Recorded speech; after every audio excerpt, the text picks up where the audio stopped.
an invasion. What do we do? Well, if it was up to me, Yeah. I would throw money at you. That's a good idea. But no, I mean, like, they're a little group. They want to say hi, and somebody asked me, "Will you ever come back to England?" Oh, no, people have treated me so bad. Everybody is so unfriendly, and no. I love it. I never had a better time. You people are the greatest. It's just terrific. But no, they wanted to come by and say hi and hang out with you for a little while. All right, we'll hang. Where's the booze? No, actually, it's funny. The first thing, I don't remember what the first thing one of them says. Here, Max, here's a No, I want to buy him a beer. big old shot of Jack Daniels. My kind of guy. Yeah, he's a good guy right now. But, So what can I tell you? Hey. Nothing? All right, well, it was nice seeing you. well, here's a mic. Hello? I want to give you authority. Oh, boy. I feel like an entertainer. Well, here's your opportunity, guys.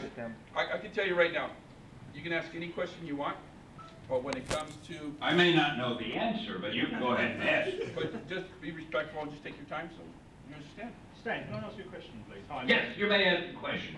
My name's First Dan. volunteer. Yes, sir. My name's Adam. Please. Hi, I'm Stan. Hi, Stan.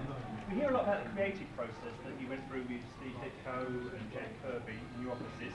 It's a lot sort of imagination where you're jumping around and acting out scenes. But what was it really like? Well, it was really like exactly what you said. I would come up with something like, we needed a villain. And I said, I like the name Dr. Doom. You know, it sounds, you can't get much more villainous sounding than that. I said, I think it would be fun if he's the king of his own country.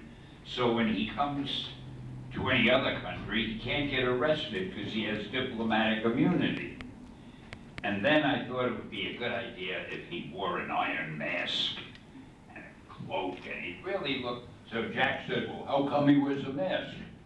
So I said, well, how about when he was young, he was in an accident and his face was scarred, and that made him hate everybody and decide that he was going to get revenge.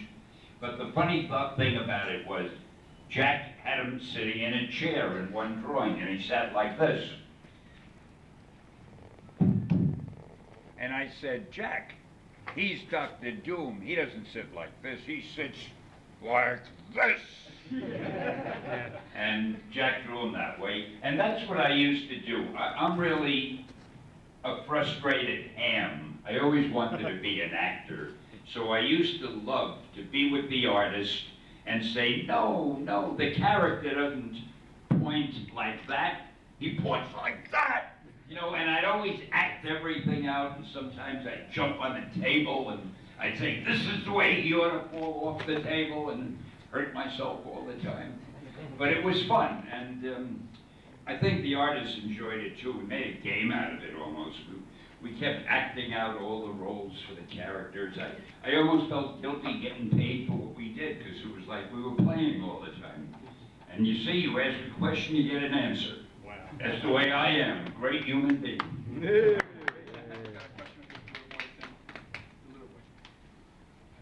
I point it right? Yes, sir. There you go, yes, sir. Brothers. Hi, nice to meet you. I just want to say, of all the bad guys that you've ever made, how many of them can you relate to? How many, what can I relate to? How many of the bad guys can you relate to? Oh, I relate to all the bad guys. I tell you, I love the villains more than the heroes, because the hero is just a good guy. He says, oh, something bad is happening, I better take care of it. And that's about all you can do with the hero. But with the villain, you can have a lot of fun.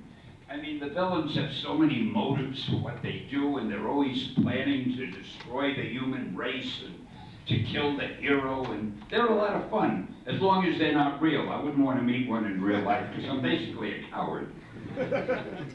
Yes, sir. Hi. I was going to ask, do you ever feel under pressure by any rival companies, like DC? Did you ever have to do something amazing to get back on top? Did I feel any pressure from other companies like DC? Did I have to do anything amazing to stay on top? You say something like that? No. No, I was very lucky. I think we had the best artists, we had the best writers, and poor DC. They did the best they could, but I don't know if I mentioned this yesterday at one of the panels. I don't know if you were there, but I think it's a funny story. After we were doing our strips, Fantastic Four and Spider-Man and the Hulk and all of them, and they were selling very well, I decided to change the name of our company, which at that time was Atlas. And I said, we need a better name. Let's call it Marvel. Marvel is a great name, because besides being a ham actor, I love advertising. And I thought Marvel was a good a name we could use to advertise, because we could come up with phrases like, make mine Marvel. Welcome to the Marvel age of comics. Marvel marches on. You know, what kind of corny things like that.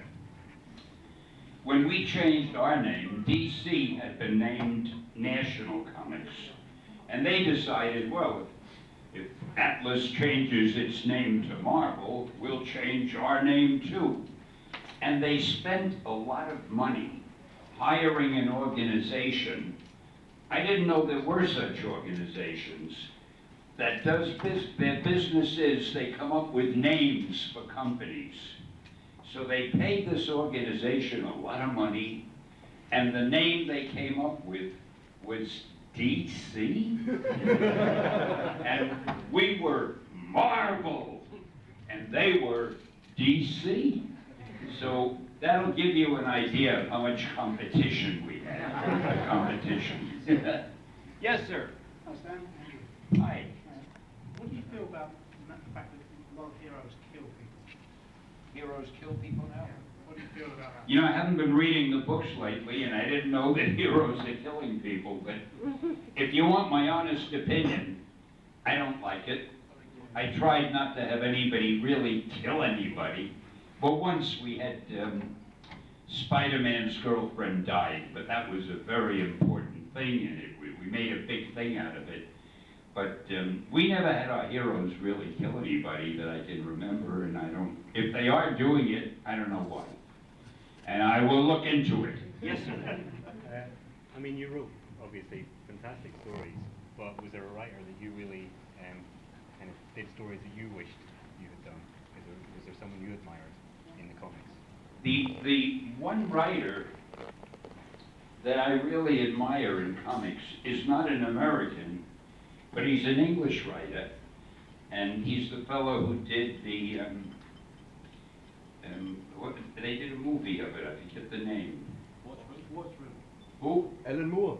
Alan Moore, that's the guy. I think he is great. I mean, he is the most imaginative writer. It's just a shame that none of the movies they made of his stories really did justice to him. But other than that, I mean, I like most of the writers, but to me, Alan Moore stands out. I was kind of hoping he'd be here. I'd love to have met him. If you see him, give him my regards, okay? Yes, sir. Well, either one of you. Toast the ladies first. Hi, the lady first.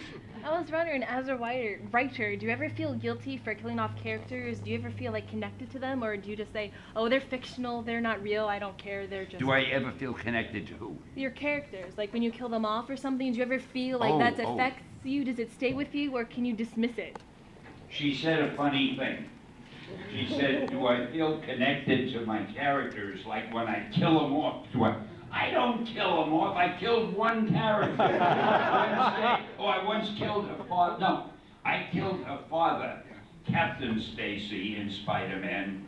And then the next thing I knew, when I stopped writing the script, a writer named, I forgot his name, but he killed Gwen Stacy, the daughter, Jerry Conway. And I said to him, what's the matter with you, Jerry? Are you mad at the Stacy family? You're killing them? No, the only one I think I ever remember killing was poor Gwen Stacy. But the reason I killed her, it's a very funny thing.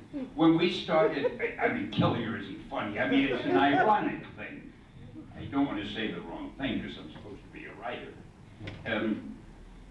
When we started doing the script, after Steve Ditko left it, John Romita and I were doing Spider-Man. And I thought that Gwen Stacy would be the girl that Peter would eventually end up with. But then we introduced Mary Jane, MJ as I call it. It's funny, I didn't really know anything about drugs. I was never involved with them. And I didn't know that MJ stood for marijuana until people told me. But it was too late to change it. So anyway, all of a sudden, it was like the characters had come to life. MJ had more personality than Gwen Stacy, and there was nothing we could do about it. No matter how John drew them, and no matter how I wrote them, MJ was just more fun than Gwen Stacy. And we finally decided, gee, I think maybe Peter Parker ought to end up with MJ. So how did we get Gwen Stacy out of the way? See, when you're a writer, you're like God. You can kill people. So anyway, we killed Gwen Stacy, and that's why, and I'm a little sorry we didn't. She's the only character I remember ever killing. Yes, sir. Hi, Stan, thank you. See, he gave him the camera because it's hard for you to talk with a camera in your hand. I It can't was very multitask. difficult. Glad to see you. Avengers 2, okay? Masters of Evil, because heroes, villains are more important. Who would be your Masters of Evil against the Avengers in the movie? In the movie? Oh, golly. Well, Dr. Doom might have lead. I know he's probably not in the movie. I don't know who the villains are in the movie. But if you could choose them. But I would have Dr. Doom, I'd probably have the Lizard, I'd probably bring Doc Ock back again. I'd have Thanos, is there a guy? Is that the right name? It's been so long. And I'd have Galactus. Because I mean, it seems to me, the Avengers ought to really have a tough time of it. You know? There's a hand way back here, way over there. Yes, sir. Hi, Sam. Is it true that you created Fantastic Four after a golf match between like the head people at DC and Marvel at the time, or Son of a gun, this man knows his history. Well, I didn't base the stories about what happened was, we weren't doing superhero stories at the time, and my publisher was playing golf with the publisher of DC Comics, which was then National Comics, before they made that smart change to DC. And the publisher of National Comics told my publisher, we've got this book, The Justice League, and it's selling very well. He shouldn't have said that. So my publisher, whose name was Martin Goodman, Martin came running back to the office and he said, hey Stan, National has a book with a lot of superheroes that's selling well. Why don't you do a book with a few superheroes? Well, he was my boss, so I had to do what he told me. So I came up with the Fantastic Four, and the rest, as they say, is history. Oh, let's go to this side. Yeah, way back there. Hi, Stan.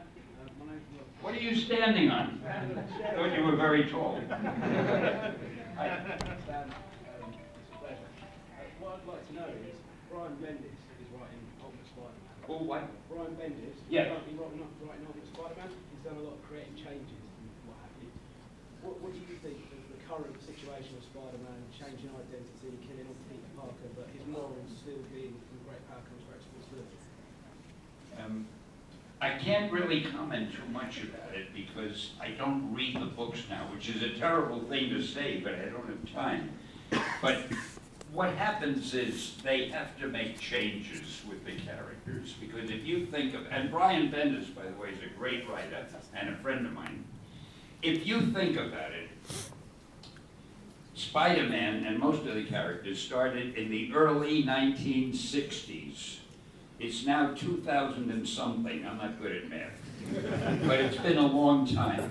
You can't keep having the same type of stories over and over, because as wonderful as you people are, even you would start getting bored with them.